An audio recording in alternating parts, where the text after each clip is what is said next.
Hi Year 9, I thought I'd just give you a little overview of what's expected when we're studying GCSE music. Obviously this half term we're seeing if we can try and prepare you as much as possible so that when we start our GCSE work properly in September, then we'll hit the ground running. So SJN follows the Eduqas syllabus. So if you're looking for resources or if you're looking for websites, make sure that you look out for that Eduqas. So a general overview. There's 3 components to the course. There's performing. In that performance, you have to sing or play musical instruments. You have to compose, you have to write your own music, and you need to develop your ideas. And then there's an appraising exam. So appraising is understanding how music is composed, listening for musical features, and writing about what you can hear using musical vocabulary. So I'm going to look at performance first. So it's assessed in school by me, and then it's externally moderated, which means that I have to record all of your performances, mark them myself, and then send them off to be externally moderated. You need to have a minimum of 2 pieces, one of which must be an ensemble performance. So an ensemble performance is where you need to perform with other people, and those other people need to not be performing the same part as you. That ensemble performance must form at least 1 minute. So you need to not be performing the tune for at least 1 minute of any of your pieces. So the other pieces may be either a solo or they could be another ensemble. The pieces that you perform must total 4 minutes, which actually for some of you will be quite easy. It's slightly easier for singers because songs tend to be around about that 3 or 4 minute mark anyway. Whereas somebody who's performing a piano piece, for example, that piano piece could last for 30 seconds. And so then, in which case, they might need to perform several shorter pieces. One of the pieces performed must link to an area of study of your own choice. So I'll talk about the areas of study in a minute. You may perform on any instrument you wish, or you can sing. You should choose your strongest performance means though. So for example, if you perform on several instruments, or if you perform on an instrument you're also good at singing, then choose whichever you're strongest at, because at the end of the day you need to get the most marks possible. So your performances need to be of approximately grade 3 standard. If you're not sure of how difficult your piece is and you don't have an instrumental or vocal teacher, then we can look to see if your piece has been used in a graded music exam. If it has, and it's grade 3 or above, then that's fine. If it hasn't, then we'll need to send the music off to the board to assess the difficulty level. If in doubt, it's always best to choose something from a grade 3 or above list. If your piece is considerably easier than grade 3, so for example, if I've only just taken you grade 1, you'll not be able to access the very highest grades. So it's in your best interest to practice as much as possible so we can get you as close to that grade 3 standard as possible by the end of year 11.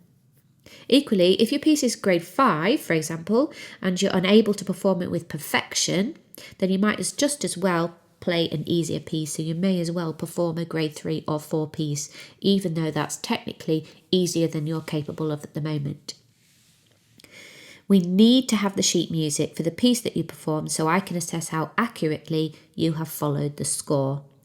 And so therefore, can you avoid choosing original pieces by your favourite undiscovered YouTuber, as the sheet music is usually impossible to find. One of your performances needs to be linked to an area of study. So these are the areas of study.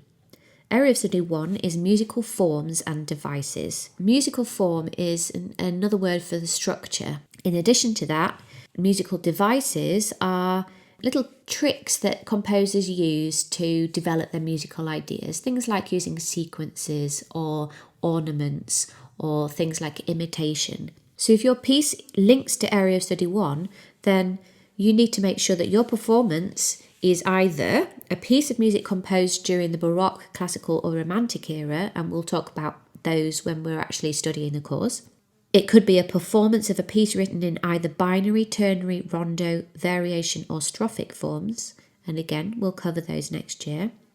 Or it needs to be a performance of a piece of music which makes a feature of a particular compositional device, such as imitation, sequence. Area of study 2 is music for ensemble. So if you're linking your performance to Area Study 2, then it needs to be a piece of ensemble music in either the chamber music tradition, musical theatre tradition, or the jazz and blues tradition. And Area Study 3 is film music. If you're linking your performance to Area Study 3, then it needs to be a performance of a piece of music used in a film or composed specifically for a film. And finally, Area Study 4 is popular music. And it can be any genre of pop music, and it can be by any artist. So composing is where you create your own piece of music. You could improvise your piece of music and then try and write it down, or you can think about it systematically. We can look at how melodies are created, and we'll be looking at how to develop your musical ideas as well. Again, it's a non-exam assessment. I will mark your compositions and then they will be externally moderated. You'll need to create 2 compositions, one of which must be in response to a brief set by the exam board. There'll be a choice of 4 briefs, each one will be linked to a different area of study. And the briefs will be released at the beginning of year 11. The second composition is a free composition for which you can set your own brief. So that can be composed in any style, and it could be for any instruments that you like. So what you need to have to hand in your composition is a recording and a score, which is the printed music, or a detailed written description of the music accompanied by an outline of the melody and the chords that are used. For both of the compositions, you need a log, which is a bit like a diary of the process of your composition. It's not marked, but it might help the examiner be able to see where you have developed your musical ideas. Some of the sample briefs that have been included over the past years are here. So, for example, compose a piece of music in ternary form that is to be performed at a school awards ceremony. So that's Area Study 1. Compose a pop song aimed at raising money for a charity in a local music for youth concert. So that would be at Area Study 4. Compose music for the opening sequence or scene in a new action movie to be premiered at the local cinema. That would be Area Study 3.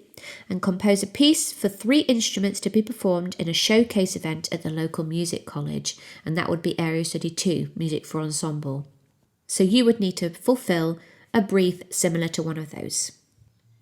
And then you have the appraising exam. It's about an hour and 15 minutes long. Sometimes it might be a little bit longer or a little bit shorter. There are 8 questions based around the 4 areas of study. You will be developing skills in appraising music through studying a wide range of music linked to each of those 4 areas of study. And there'll be 2 set works as well. It's a bit like in your English, you might study Macbeth and you might study Animal Farm or might study some poetry. And again, those areas of study are musical forms and devices, music for ensemble, film music and popular music. So you need to kind of get to grips with what each of those different areas of study involves. The 2 prepared extracts, which you will study in greater depth. So again, we'll be analysing the structure, the tonality, the meter, all of those different musical elements. The first one is a piece of orchestral music by a composer called Bach. And the second is a piece of pop music, and most of you will have heard this piece of music before. It's Africa by Toto. And yes, for those of you who were in the school choir this year, it's exactly the same piece that we were having a go at. So what can you do to prepare? Obviously, engaging with the materials that I'm going to be sending you over the next 6 or 7 weeks. But there are other ways that you can help yourself as well. So in terms of your performance, practice your instrument. Try and do that nearly every single day. Learn some new songs. Develop your technique. So if you don't have an instrumental teacher, if you don't have a singing teacher, then get on YouTube. There are loads and loads of tutorial videos. There are lots of technique videos, warm-up videos, lots of different things that you can join in with at home. And it's important that you play a sing-along with backing tracks, because that just gets you used to performing in time with other people, even if it is just a backing track. Just helps you make sure that you stay in tune and stay in time. Develop your understanding of music theory. Now I know that we're all at different stages here. Some people are really quite advanced and some people don't really read the music very much at all. So it's really important that you keep working on this. Complete the worksheets that I send you. Then you can have a look at musictheory.net or teoria.com to play the games, and all of the games are customizable so that you can adapt them to your specific level of capabilities. And then, this is really important, listen to as much music as you can from different genres, including pop music, film music, classical, folk and world music. It's amazing how many students that I've come across who are doing GCSE music who say that they don't listen to music. I just don't understand how you could possibly have thought to choose GCSE music if you don't ever listen to music. Listen to as much as you can. And listen to everything with interest as well. Don't just say, well, I only like this type of music, I'm only going to listen to that. Learn the sounds of the instruments of the orchestra. So I'm sure that the vast majority of you will know what a violin sounds like. You know what a trumpet sounds like. You've heard a piano millions of times before. But do you know what an oboe sounds like? Do you know what a bassoon or a French horn sounds like? And if you don't, then again, there are loads of websites that will help you be able to recognise the instruments more effectively. And then when you're listening to a piece of music, think carefully when you're listening. How was it composed? How has the composer combined different instruments? What's the structure? What's the tempo like? How many beats are there in a bar? How have the elements of music been used? How have they been combined to create an overall effect? All of these things will really, really help you to be as prepared as you possibly can to start your GCSE in September. So I hope that you found this video useful, and I will send you the PowerPoint presentation as well so that you can flick through at your own pace. And if you've got any questions that you need to ask, then don't hesitate to email me.